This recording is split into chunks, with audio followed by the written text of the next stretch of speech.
Hi guys, and welcome back to another Saturday series review. If you haven't been here before, how I like to do things is each episode will have a quick breakdown so you can stay up to date with what's happening on the series, and it'll stay nice and quick so don't waste any of your time. Then we'll take a deeper look at the series as a whole, all in time for you to still make your daughter's ballet rehearsal. And so without further ado, let's have a look at Arnold, the three-part docu-series on the one, the only Arnold Schwarzenegger, leading us into episode 1. Let's go. Episode 1 is titled Athlete because it goes through Arnold as an athlete. Duh. He's from Thal, Austria, and lived with his mother, father, and brother as a child. His mother seems nice, and his father seems like an abusive drunk. As you'd expect, he had a crazy workout routine that made me feel like a piece of shit fatso. He then has some early competitions and joins the army because I guess you had to do that in Austria at that time. Left the army and moved to Germany to work in a bodybuilding gym. Then he has to move to America, where he basically eats anything and injects roids. His brother died.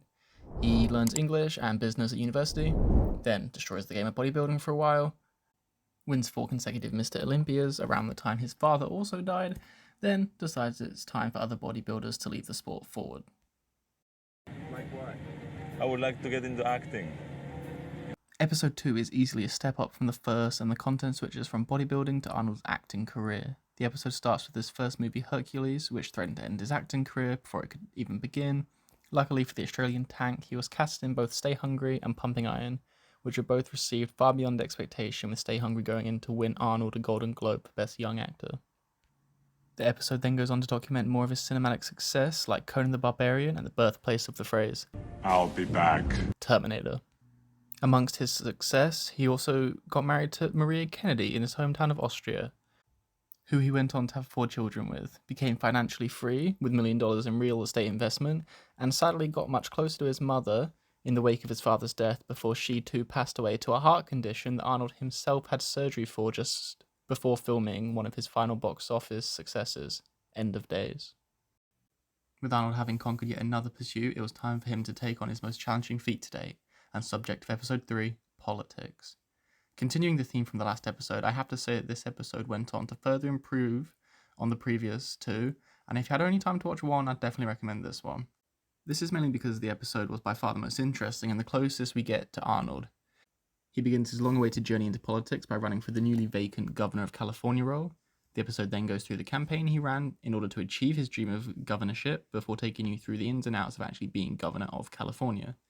This role seemed to be the hardest Arnold had faced yet, and while he made many positive impacts on California, the role proved to be too much of a strain on him long term, leading to him having an affair with a member of his office, and the subsequent divorce with his wife that followed this. This very real and sad tone ended off the episode and wrapped up the series.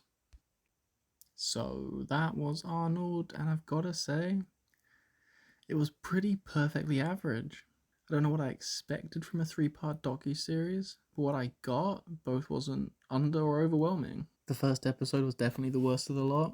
It felt empty, and like the producers were just trying to stretch a 40-minute episode into 60 minutes. This made the pacing unbearably slow, and considering this was the episode that focused on his bodybuilding, a subject that felt like it should have taken, or it should have had, a lot of substance, the episode just fell flat.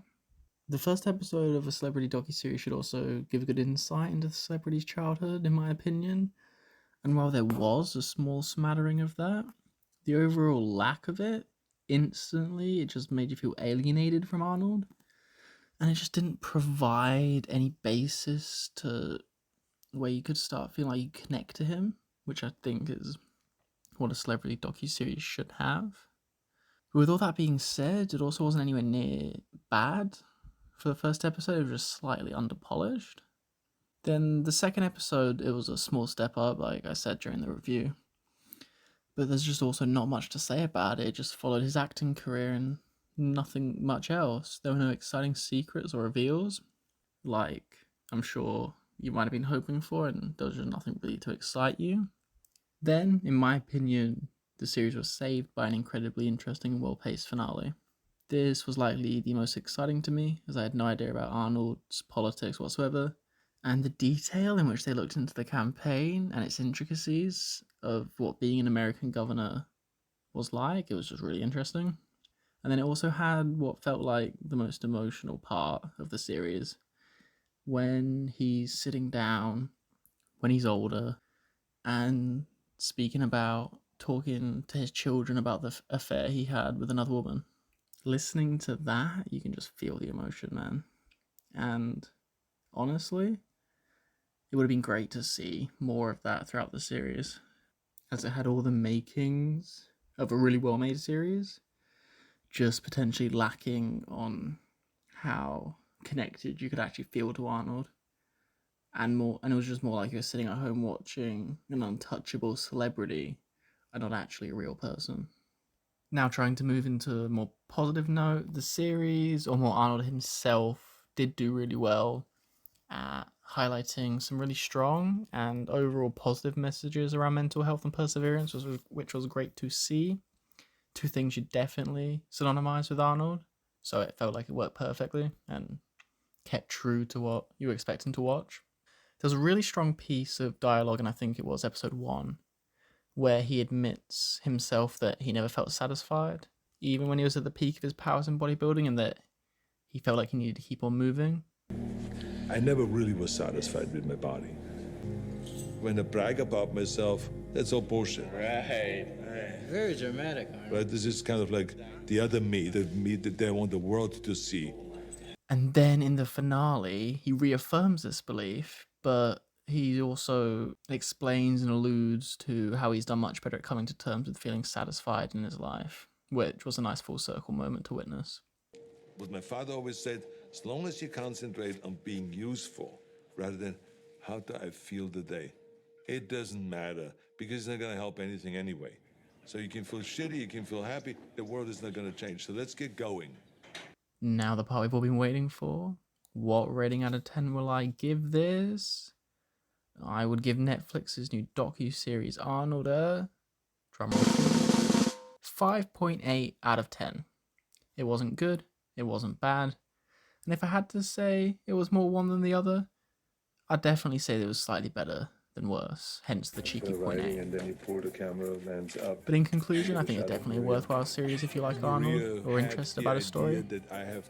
However, I probably wouldn't go after it otherwise, unless you got a spare 3 hours you want to kill at some point.